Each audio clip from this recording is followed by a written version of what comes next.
A apelação é Saumur. Esse é o Laurent Charrier, proprietário do Le Pas Saint-Martin, em Puy-Notre-Dame. Primeiro, ele conta um pouco de história. Au moment de la Révolution française, il y a 200 ans, c'était quasiment exclusivement des chenins. Et puis il y a eu Phylloxera, qui a remis les choses un peu à plat. Et puis ensuite, il y a eu des hybrides. Alors pas partout et pas complètement, mais il y a quand même eu de la production d'hybrides après la Première Guerre mondiale là. Et puis le Cabernet s'est beaucoup développé dans les années 50-60 pour faire des rosés d'Anjou et puis des saumures rouges. Et il y a eu toute une époque, il y a encore 20 ans, quand moi j'ai repris le domaine, où les chenins c'était très difficile à vendre, il n'y avait pas de marché. On a toujours des grosses acidités sur nos chenins. Et c'était pas la mode. Il fallait faire des blancs tendres avec un peu de résiduel, avec de la malo. Et puis je pense qu'il y a de l'intérêt aujourd'hui pour des vins comme ça qui ont un tempérament, un caractère assez marqué. Des gens qui apprécient aussi la tension, la minéralité. Et moi je crois qu'on revient finalement vers nos origines. Avec la grande présence du chenin.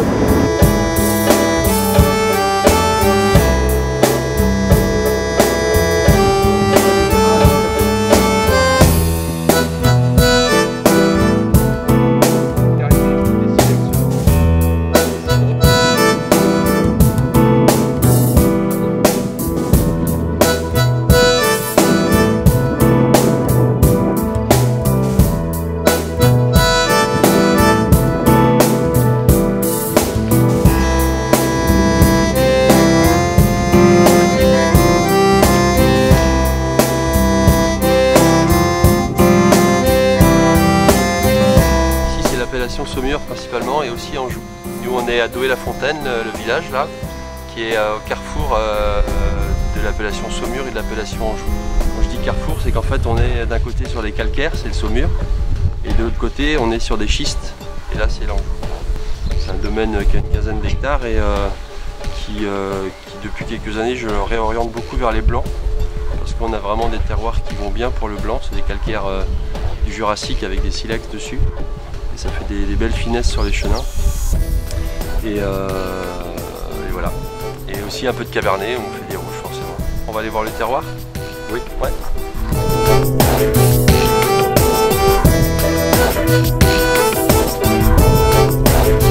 Ici c'est du chenin. Ah, du chenin? C'est du chenin. Là-bas il y a un petit peu de cabernet franc. Ici je vous ai amené là parce qu'en fait on voit bien le sous-sol ici. C'est des calcaires du Jurassique. Vous voyez, ce sont des calcaires comme ça. Tout le socle et comme ça, ce sont des calcaires fragmentés qui sont très durs, ce sont des calcaires blancs très durs et qui en fait vont exprimer un côté très minéral, très tendu. On sait que les sols calcaires ça libère toujours beaucoup de cations, d'acidité et dans les vins ça donne beaucoup d'acidité.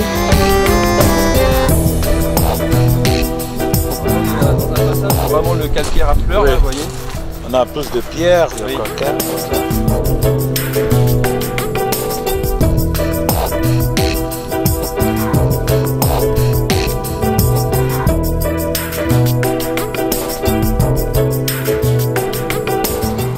Le socle jurassique de calcaire qui est dessous, mais sur le dessus on a des silex comme ça.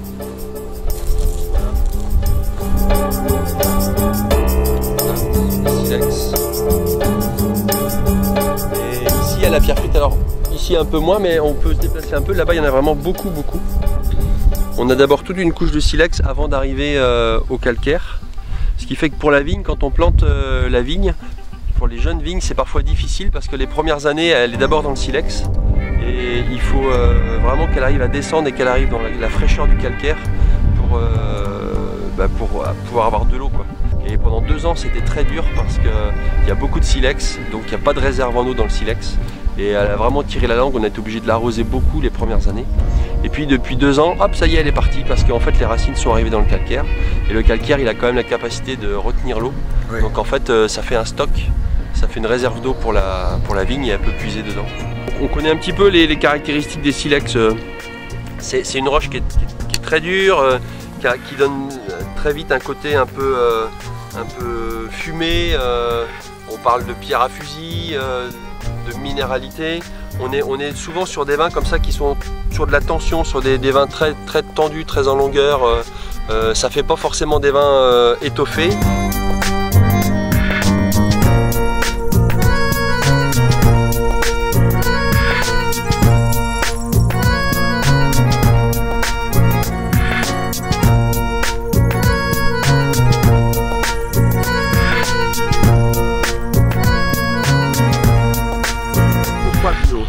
En fait, moi j'ai fait ça, moi j'ai repris le vignoble de mes grands-parents en 1994. Puis, mon grand-père il n'était pas bio, mais il était assez méfiant avec la chimie. Donc en fait, à l'époque on ne parlait pas de bio.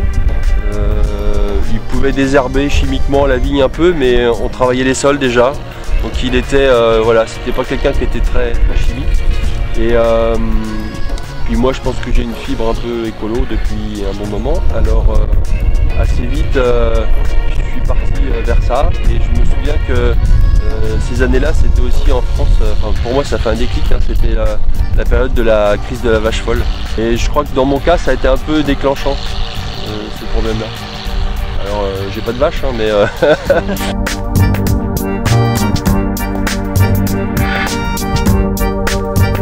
à partir du moment qu'on a des sols qui fonctionnent ou qui a une vie microbienne, on n'a pas de problème de fermentation. Alors après, c'est pas des fermentations qui sont rapides, comme on peut le faire avec des levures sélectionnées, évidemment, il ne faut pas comparer ça.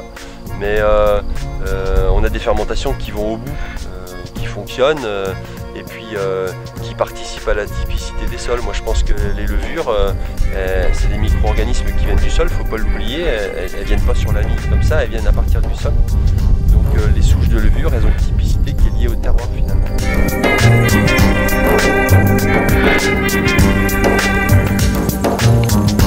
C'est un endroit qui est un peu spécial ici, ça s'appelle la Pierre Frite.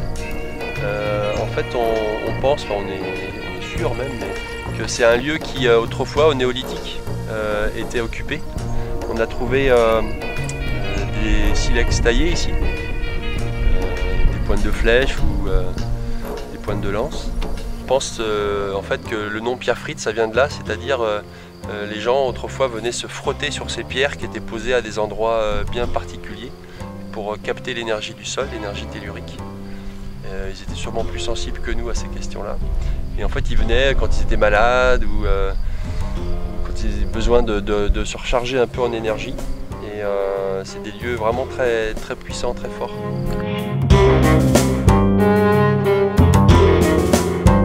Et le vin, c'est quelque chose de convivial, qu'on partage. C'est un peu comme une carte postale d'un endroit. C'est vraiment lié à la relation. Je pense que pour moi, c'est vraiment un produit qui est magique, qui a une place à part dans notre civilisation, dans notre culture. Moi, c'est ma vie, enfin, je me dis que ça va m'occuper toute ma vie, voilà.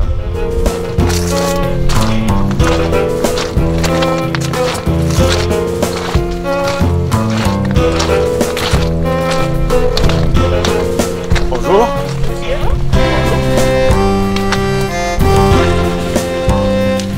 En fait, on a plein de petites pousses dans tous les sens. Oui. Beaucoup ne portent pas de raisin.